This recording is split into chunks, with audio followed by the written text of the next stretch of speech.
చిరంజీవి హీరోగా గుణశేఖర్ తీసిన block buster movie చూడాలని ఉంది. అశ్విని దత్ నిర్మించిన ఈ సినిమా బాక్సాఫీస్ వద్ద భారీ విజయాన్ని అందుకుంది. ఈ సినిమా చిరంజీవి ఫ్యాన్స్తో పాటు ఫ్యామిలీ ఆడియన్స్ను కూడా విశేషంగా అలరించింది. ఇక మణిశర్మ అందించిన పాటలైతే ఎవర్ గ్రీన్ అని చెప్పుకోవాలి. అలాగే ఇందులో చిరంజీవి అంజలా జవేరి మధ్య వచ్చే రైల్వే స్టేషన్ లవ్ సీన్ అయితే చాలా స్పెషల్గా ఉంటుంది. చిరు అంజలిల మధ్య డైలాగ్స్ లేకుండా కేవలం హావభావాలతో ఆ సన్నివేశాన్ని తెరకెక్కించి అలరించాడు గుణశేఖర్. ఆ సీన్ గురించి ఓ సందర్భంలో గుణశేఖర్ ఇలా చెప్పుకొచ్చారు. రైల్వే స్టేషన్లో ఆ లవ్ సీన్ దాదాపు 10 నిమిషాల పాటు ఉంటుంది.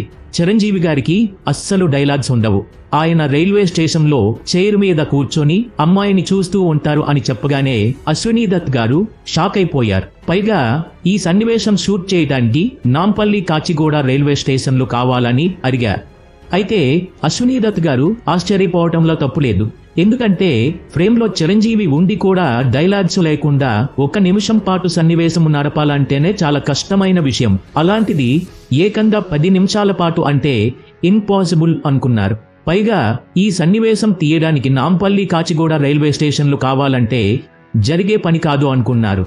ఎందుకంటే అప్పట్లో నాంపల్లి రైల్వే స్టేషన్ చాలా పెద్దది. అనేక రైళ్లు రాకపోకలు సాగించేవి. అలాంటి రద్దీ ఏరియాలో 3 రోజుల పాటు చిరంజీవి గారిని పెట్టుకుని షూట్ చేయటం చాలా కష్టం. పైగా చిరంజీవితో షూటింగ్ అంటే ఇబ్బందులను దృష్టిలో ఉంచుకొని రైల్వే శాఖ కూడా అనుమతి ఇవ్వదు. ఎందుకంటే ఇక్కడ షూటింగ్ జరుగుతుంటే ప్రయాణికులకు చాలా ఇబ్బంది కలుగుతుంది. రైళ్లు ఆగిపోతాయి, రైల్వే సమయాలు మారిపోతాయి.